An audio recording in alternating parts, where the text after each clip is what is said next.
پوری رات گزر گئی مگر دکان پر کوئی بھی شخص نہ آیا۔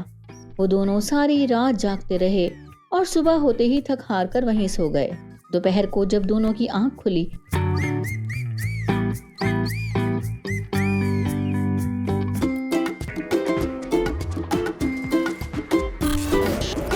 Cartoon prime. شہر کے قریب چھوٹے سے قصبے میں ایک غریب درزی رہتا تھا جس کا نام حامد تھا۔ حامد اور اس کی بیوی سارا دن رات محنت کر کے کپڑے سلائی کرتے رہے اور انہوں نے چھوٹی سی دکان کرائے پر لی۔ پھر بھی بھوک نے ان کا ساتھ نہ چھوڑا اور فاقے بڑھنے لگے۔ دونوں میاں بیوی بہت پریشان تھے کیونکہ ان کے دونوں بچوں کو فیس نہ دینے کی وجہ سے اسکول سے نکال دیا گیا تھا۔ اب ہم کب تک ہاتھ پر ہاتھ دھرے بیٹھے رہیں گے؟ اب تو قصبے کے لوگوں نے بھی ہم سے کپڑے سلائی کروانا بند کر دیے ہیں۔ ایک دن گھر میں رہا سہا اناج بھی ختم ہو جانے پر سارا نے دکھ سے روتے ہوئے حامد سے کہا، نیک بخت، فکر نہ کرو، اللہ نے ضرور کچھ اچھا سوچ رکھا ہوگا۔ میں ابھی دکان پر جا کر ایک جوڑا سلائی کرتا ہوں، یہاں تو کسی نے خریدنا نہیں۔ ایسا کروں گا کہ صبح اسے لے جا کر شہر کی کسی دکان پر بیچنے کی کوشش کروں گا، شاید اس طرح کھانے کی چیزیں خریدنے کے لیے کوئی رقم مل جائے۔ حامد نے یہ کہتے ہوئے گھر میں رکھا ایک پرانا کپڑا اٹھایا جو دیکھنے میں اچھی حالت میں تھا اور اس کا جوڑا سلائی کرنے دکان پر چلا گیا۔ وہاں جا کر اس نے پہلے پوری دکان کو اچھی طرح صاف کیا اور پھر منہ ہاتھ دھو کر کپڑا کاٹنا شروع کر دیا۔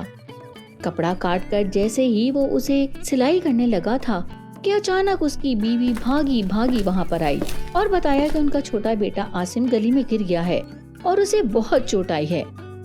یہ سنتے ہی حامد گھبراتے ہوئے اٹھ کھڑا ہوا اور دونوں میاں بیوی جلدی سے گھر کی جانب بھاگے۔ اسی ہڑبڑی میں حامد دکان کو تالا لگانا بھول گیا۔ عاصم کو سرکاری اسپتال سے پٹی کروا کر گھر لایا گیا۔ اسے زیادہ چوٹیں نہیں آئی تھیں مگر اس کی فکر میں حامد اس قدر تھک گیا تھا کہ اس نے سوچا اب وہ صبح جا کر ہی سوٹ سلائی کرے گا۔ جیسے ہی صبح ہوئی حامد اور سارا دکان پر گئے۔ وہاں پہنچ کر دونوں بہت زیادہ پریشان ہوئے کیونکہ دکان کا دروازہ تو بند تھا مگر اس پر تالا نہیں لگا تھا۔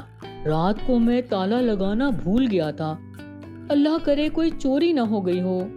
حامد نے پریشان ہوتے ہوئے دروازہ کھولا مگر یہ دیکھ کر چین کی سانس لی کہ دکان میں ہر چیز اپنی جگہ پر رکھی تھی۔ مگر وہ یہ دیکھ کر حیران رہ گیا کہ جو سوٹ اس نے بغیر سلائی کے چھوڑ دیا تھا وہ بہت خوبصورتی سے سلا پڑا تھا۔ حامد، آپ نے تو بہت اچھا جوڑا سلائی کیا ہے۔ سارا نے اس سوٹ کو دیکھتے ہوئے خوشی سے کہا، ہاں وہ تو ٹھیک ہے مگر… یہ کہہ کر حامد گہری سوچ میں پڑ گیا کیونکہ اسے اچھی طرح یاد تھا کہ وہ جوڑا اس نے سلائی نہیں کیا تھا۔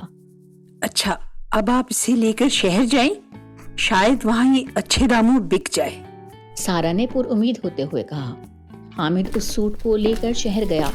واپسی پر وہ بہت زیادہ خوش تھا کیونکہ وہ سلا ہوا جوڑا بہت اچھی قیمت پر فروخت ہوا تھا۔ آتے ہوئے اس نے گھر کے لیے سودا سلف اور تھوڑا سا کپڑا لیا۔ رات کو وہ نیا کپڑا لے کر دکان پر گیا تاکہ وہ کوئی اچھا سا جوڑا بنا کر پھر سے اسے شہر بیچنے جائے۔ مگر جیسے ہی اس نے سوٹ کو کاٹنا شروع کیا بجلی ہی چلی گئی۔ حامد آج بھی بنا کپڑے سلائی کیے واپس گھر آ گیا۔ بجلی نہ ہونے کی وجہ سے وہ دیکھ نہ پایا اور دکان کا تالا کھلا رہ گیا۔ ساری رات پریشانی سے اسے نیند نہ آئی۔ صبح ہوتے ہی وہ جلدی سے دکان پر گیا مگر اس بار وہ پہلے سے زیادہ حیرت زدہ تھا کیونکہ تالا کھلا پڑا تھا۔ وہ تیزی سے دکان میں گھسا۔ وہاں جا کر مزید حیرت کا سامنا کرنا پڑا کہ اس نئے کپڑے سے دو بہت ہی پیارے پیارے جوڑے سلے ہوئے پڑے تھے۔ یا اللہ، یہ کیا ماجرا ہے؟ اس نے اوپر کی طرف نگاہیں کرتے ہوئے کہا اور اللہ کا شکر ادا کرتے ہوئے وہ دونوں جوڑے اٹھائے اور انہیں بیچنے بازار چلا گیا۔ آج پہلے سے زیادہ رقم ملی۔ حامد نے گھر کے لیے سامان، بچوں کی چیزیں اور بہت سا کپڑا لیا۔ آج تو آپ بہت خوش لگ رہے ہیں۔ جیسے ہی حامد گھر میں داخل ہوا سارا نے اس کا خوشی سے جگمگاتا ہوا چہرہ دیکھتے ہوئے پوچھا، یہ لو مٹھائی اور بچوں کو کھلاؤ۔ حامد نے مٹھائی کا ڈبہ سارا کو پکڑایا جسے دیکھ کر بچے بہت خوش ہوئے۔ اس نے سارا ماجرا اپنی بیوی کو بتایا۔ یہ تو بہت اچھی بات ہے، آپ یہ سارا کپڑا نا دکان پر رکھ کر آئیں، دیکھتے ہیں آج کیا ہوتا ہے۔ حامد نے ایسا ہی کیا. وہ دکان پر کپڑا رکھایا اور اس نے تالا کھلا رہنے دیا. جیسے ہی صبح دونوں میاں بیوی دکان پر گئے، وہاں بہت ہی خوبصورت ڈیزائن میں 5 جوڑے سلے پڑے تھے. وہ دونوں بہت خوش ہوئے اور حامد انہیں بیچنے شہر چلا گیا. اب روز ایسا ہونے لگا اور ان کے حالات بہتر ہوتے چلے گئے. ایک دن سارا نے حامد سے کہا، اب تو ہمارے حالات بہتر ہو گئے ہیں. ہمیں اپنے اس مسیحا کو روکنا چاہیے جو اتنے وقت سے ہماری مدد کر رہا ہے. ٹھیک ہے، آج رات جا کر اس سے ملتے ہیں. حامد نے سارا سے کہا اور دونوں رات ہونے کا انتظار کرنے لگے.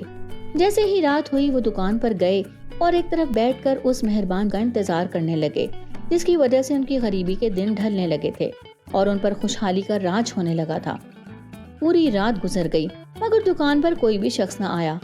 وہ دونوں ساری رات جاگتے رہے اور صبح ہوتے ہی تھک ہار کر وہیں سو گئے. دوپہر کو جب دونوں کی آنکھ کھلی تو دیکھا کہ ان کے پاس ڈھیر سارے سلے ہوئے جوڑے پڑے ہیں اور ساتھ ہی ایک کاغذ پڑا ہوا تھا جس پر لکھا ہوا تھا، میں ایک جن ہوں. ایک دن میں چھت سے گزر رہا تھا کہ تم دونوں کے رونے کی آواز سنی. معلوم ہوا کہ تمہارے گھر میں کھانے کی کوئی چیز نہیں بچی. مجھے ویسے بھی کپڑوں سے نئے نئے ڈیزائن بنانے کا شوق تھا تو میں نے سوچا ساری رات گھومنے پھرنے سے بہتر ہے میں اپنا یہ شوق پورا کر لوں. ایسے تم لوگوں کی مدد بھی ہو جائے گی. اب جبکہ یہاں میری ضرورت نہیں رہی تو میں کل سے نہیں آؤں گا. جاتے جاتے یہ سارے کپڑے میری طرف سے اپنے بچوں کے لیے تحفہ سمجھ کر رکھ لو. حامد نے جیسے ہی وہ خط پڑھا وہ اور اس کی بیوی خوشی سے رونے لگے. انہوں نے اس مہربان اور نیک جن کو دعائیں دی جس کی وجہ سے آج وہ خوشحال زندگی بسر کر رہے تھے.